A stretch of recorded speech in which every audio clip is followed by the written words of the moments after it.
এটা অত্যন্ত দুঃখজনক।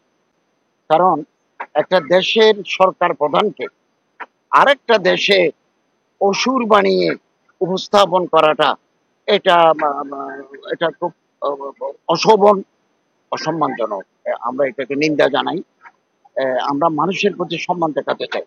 পলিটিক্যাল ডিফারেন্স মানুষের ভিতরে থাকতে পারে, তর্ক বিতর্ক থাকতে পারে, কিন্তু একটা দেশের সরকার প্রধানকে বিকৃত করে অসুর বানিয়ে উপস্থাপন করা, অসুর তো ডেভিল, অসুর তো শয়তান, তো এরকমটা চিত্রায়িত করা এটা দুঃখজনক।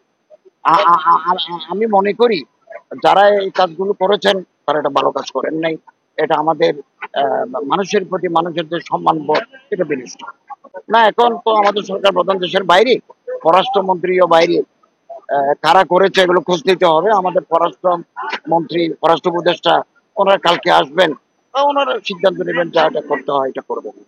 সারা দেশে অত্যন্ত উৎসাহ উদ্দীপনা, ধর্মীয় ভাব গাম্ভীর্য নিয়ে সনাতন ধর্মের অনুসারীরা তাদের সর্ববৃহৎ ধর্মীয় উৎসব দুর্গা পূজা তারা উদযাপন করছে। এই পর্যন্ত আমাদের কাছে কোনো দুর্ঘটনার খবর, রিপোর্ট আমাদের কাছে আসে নাই। বাংলাদেশ সরকার সমস্ত প্রস্তুতি গ্রহণ করেছে এবং নিরাপত্তার সর্বোচ্চ ব্যবস্থা আমরা সরকার নিয়েছি এবং আমাদের গোয়েন্দা সংস্থা, প্রশাসন, জেলা, উপজেলা, র্যাব, পুলিশ, আনসার, গোয়েন্দা সংস্থারা মাঠে রয়েছেন। আমি নিজেও বেশ কয়েকটা ঢাকেশ্বরী মন্দির, কালকে আমি গেছি রামকৃষ্ণ মিশন, এর আগের দিন গেছি মিরপুর 2 পূজা অনুষ্ঠান, এর আগের দিন গেছি সিদ্ধেশ্বরী, কিছু বস্ত্রও বিতরণ করেছি, তাদের সাথে ওখানে ছিলাম, দেখেছি এবং অত্যন্ত শান্তিপূর্ণভাবে তারা উদযাপন করছে।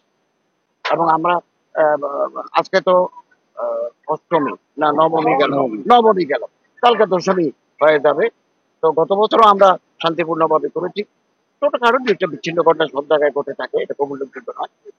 এবছরও আমাদের কোনো চ্যালেঞ্জ নাই, খুব শান্তিপূর্ণভাবে উৎসাহ উদ্দীপনার মধ্যে দিয়ে সনাতন ধর্মের অনুসারে তাদের ধর্মচর্চা, ধর্ম উৎসব উদযাপন করছে। থেকে দাখিল পাস করলে এসএসসি সমমান, আলেম পাস করলে এসএসসি সমমান, তারা বিশ্ববিদ্যালয়ে ভর্তি হতে পারে। মাদ্রাসার ছাত্র অনেকে ডাক্তার, অনেকে ইঞ্জিনিয়ার এবং তাদের ভালো রেজাল্ট আছে, ফলে তারা পাস করে বিসিএস এ ঢুকে। আমি তো বেশ কয়েকজন অফিসার পেয়েছি, একেবারে সচিব পর্যায়ে পেয়েছি, যারা মাদ্রাসার দাখিল আলেম পাস করা।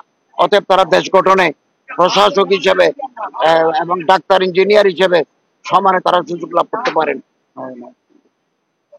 তো থ্যাংক ইউ।